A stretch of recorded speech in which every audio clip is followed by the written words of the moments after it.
Okay, we're almost done with Beast Morphers. Alright, alright, first things first. Let's see, Zero One episode 13, Ryusoulger episode 36, and Beast Morphers episode 20.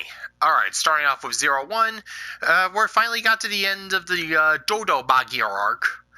Let's see, and yeah, as we left off last time, Aruto got himself a brand new progress key. What else is new? Yeah, Shining Hopper.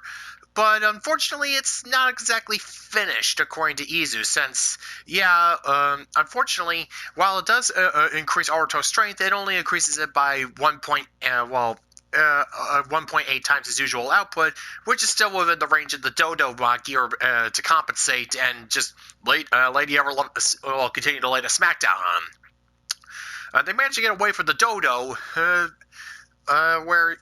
Izu, she apologizes to Aruto for not noticing it earlier and basically declares herself a complete failure as his assistant just from this one instance. But Aruto's like, yeah, look, everybody makes mistakes, all right? But yeah, that still means that the Dodo is still out there and he's still trying to find his fifth brother.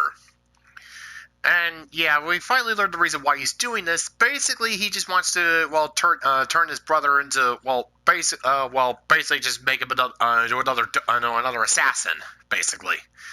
So so in order to figure out what's causing Shining Hopper to not upgrade to its full potential, Izu asks that Aruto hand over the rest of his progress keys, save for Rising Hopper, in order to analyze the battle data from there to figure out what's going on. And, for the analysis, she learns that apparently, there's not enough data to fully utilize the full power of this new progress key without more of Aruto's battle data. So she's dead set on uploading her own personal collection of battle data from her CPU, which would result in her entire memory and personality, basically just rendering her just basically killing her. And she's more than willing to do this until her brother does it instead. Since apparently he also has battle data for Aruto too, somehow. I mean, he's only seen him fight like once or twice, but I don't know, maybe because the previous CEO uploaded all the data on Zero One's capabilities into him. I don't know. Anyways, he saves his little sister. He shuts down permanently, and the Shining Hopper progress key is fully completed. And round 2 against the Dodo. Aruto fully unlocks his potential of the new progress key, and apparently it acts like it's not exactly trying to figure out how the Dodo got so strong. Apparently the Dodo Magear apparently has like the Epion system from that one Gundam series. I don't know. I don't watch Gundam. I just saw it from Death Battle. Anyways, apparently Dodo was able to run through possible predictions for his opponent's tactics, and basically Shining Hopper increases Aruto's speed and power to such a degree that Dodo can't compensate, and basically resulting in Aruto finally destroying the Dodo, destroying Mike number 4. Which was all according to Hirobi and Jin's plan, since, he basically just let them go and destroy the Dodo so that he could recover the Dodo Magear key, the Dodo Zetsubai key. I forgot to mention, earlier on, Hirobi actually had the cojones to go and propose to, Aruto, Izu, and Yaiba, Isamu and Yaiba, that the 5 of them actually work together to bring down the Dodo, and of course they're like, you and your partner are mass murderous sociopaths, piss off. But hey, whether they work together or not, as long as they got the Dodo Zetsubai key back, it doesn't matter. And so, that's about basically as far as I can tell with the main developments. And speaking of wish-wash developments, Ryusoulger episode 36 is just back to the standard filler stuff. basically with Precious in possession of his heart, Wiseru is not exactly as giddy and excited as he usually is, and well, actually, according to him, he basically just let Precious steal his heart just for the thrills of it. But yeah, he basically can't feel anything, not even excitement. So, well, he wants his heart back, and so sends Creon out to go and create a Minosaur that would be able to steal the cart with his heart back. And so Creon manages to track down a disgraced Formula One racer who Towa was actually seen hanging around with. Mostly so she could act as she basically blackmailed Towa into being her bodyguard by getting a hand of his Ryusoul key, of his green Ryusoul. Mostly due to, well, basically her sponsors and managers or whomever. Basically, they've been hunting her because, she's been on a serious losing streak, and basically she was dealing with a massive load of self-doubt, and basically just taking a lot of verbal abuse that she's basically worthless unless she wins. And so it was that self-doubt that Creon noticed and used it to create a Minosaur that could go at supersonic speeds. And, well, it does manage to get, a card back for Precious, but, yeah, Precious isn't stupid. And, yeah, Wiseru showed his hand too early, so now Precious is basically just avoiding him like the plague, but still keeping him under his control. So, yeah, that plan was bust, but hey, at least they have a super strong Minosaur to deal with the Ryusoulgers. But yeah, while Towa was guarding the racer, she does ask him a bit of a question. Yeah, once the Druidons are gone, what are you guys going to do next? And well, Towa repeats this to everyone else at the end of the episode, and their plan is basically, we'll figure it out as we go along. I mean, hey, we got ourselves like a 500-year-long lifespan. We can do whatever we want. Or, yeah, you can learn to ride a unicycle. Why would I want to learn that? You can learn to break your hip riding a unicycle.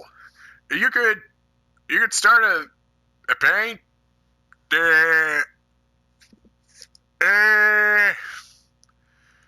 What is the deal with airline food? Yeah, basically they're just like, we'll figure it out as we go along. So, yeah, long story. Oh, yeah, and when Creon was, trying to get the Minosaur to grow by torturing the racer, yeah, Towa just gets, that pisses him off something fierce and beats the ever-loving tar out of Creon. Yeah, if anybody's thinking that Creon is going to get redeemed at the end of the series, I seriously hope they don't do that because, yeah, Creon is, unlike with Canderella and Lucaru and Kyoryuger, Creon has shown, he showed like little tidbits of liking people, but most of the time he's more than happy to go with the Druidons and be just as much of a sadistic bastard as he wants. So, yeah, Creon is not exactly a redeemable character in my eyes. And yeah, since Creon is literally the source of the Minosaurs, just, Ryusoulger, please don't try to redeem this guy.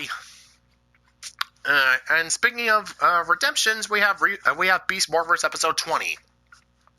And yeah, actually continuing on from last time. Well, yeah, you remember that little memory stick that Roxy, that the Avatar Roxy stuck inside of her real self stasis pod? Yeah, apparently uploaded a virus into the pod that would basically shut down its life support systems and kill the real Roxy. So basically, Ravi's basically left with only one option, to finally go and destroy the Roxy avatar. But of course, his mom, being the asshole that she is, has him go and prioritize getting back the mega transporters that they accidentally helped Blaze and Roxy get away with last episode during the whole brain scrambling thing, during the whole memory erasure thing. But of course, they do manage to find it thanks to Ben and Betty's shtick while they were investigating. Why would they? Yeah, apparently Evok had. They stored the 3 mega transporters outside, inside of a van, and basically Blaze and Roxy's plan was to transport an entire Morphex tower into the cyber dimension to use it to power up Evok's new cyber body. And, long story short, it works.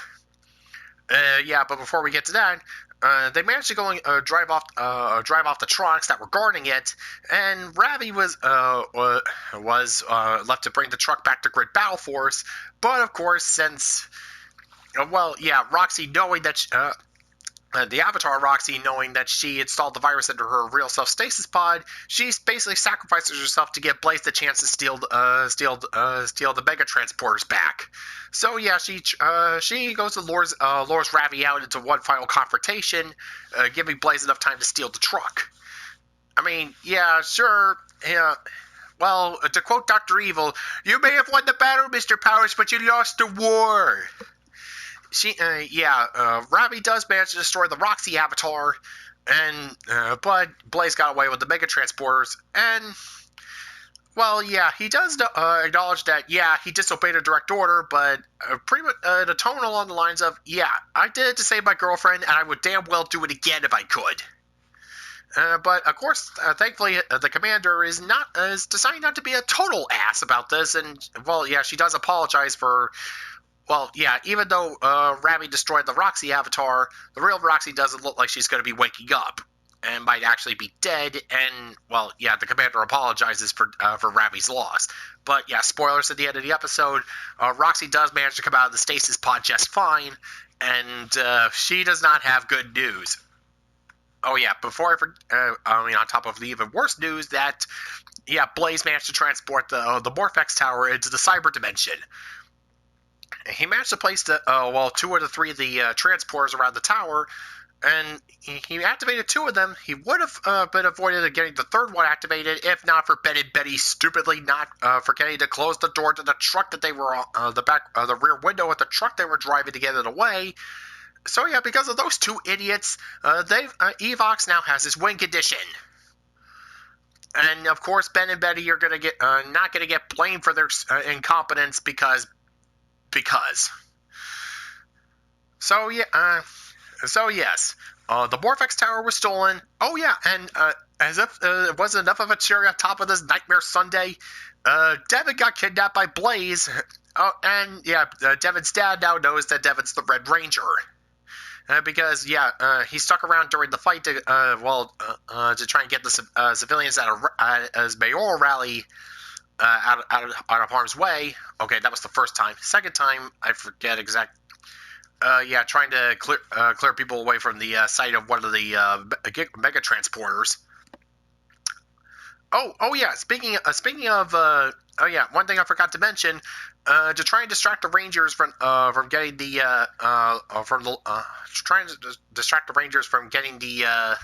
mega transporters back to Grid Battle Force, they sent down a Gigadrone, which is the Karate Gigadrone, which is the Go Busters. It's the Karate Zord. And yeah, since they're using that stock footage, and since Roxy, Escape's counterpart Roxy is now no longer evil, it seems like they're not going to be doing the Messiah Roid arc. Which the Karate Roid and Escape were critical parts of. So, yeah, the second half of Beast Morphers is basically going to be going in its own direction. Yeah, looking forward to seeing how that turns out. I mean, well, they still have Evox, and yeah, based on what we've seen with the toys, his physical form is of course going to be Messiah. The Messiah cell. So, yeah, Evox now has all the Morphex he needs to go create a physical form for himself and escape the cyber dimension. Devin is now Blaze's prisoner, and, yeah, basically, Grid Battle Force and the Morphing Grid are pretty much screwed. So, if they're going to pull a rabbit out of their hat, now's the time to do it. Alright, so, just a solid bit of episode, yeah, again, Beast Morphers is definitely doing a lot better than Ryusoulger, but I've been saying that a lot, so I'm just probably going to stop now. Zero One, yeah, another decent episode. Ryusoulger was just pointless filler, and Beast Morphers, we're getting to the end of the first half. I'm getting to the end of the first half of this season, and I probably won't be recounting the stupid Christmas episode. Alright, so that's it for this week. And yeah, next week I'll finally be done recapping Beast Morphers. Bye!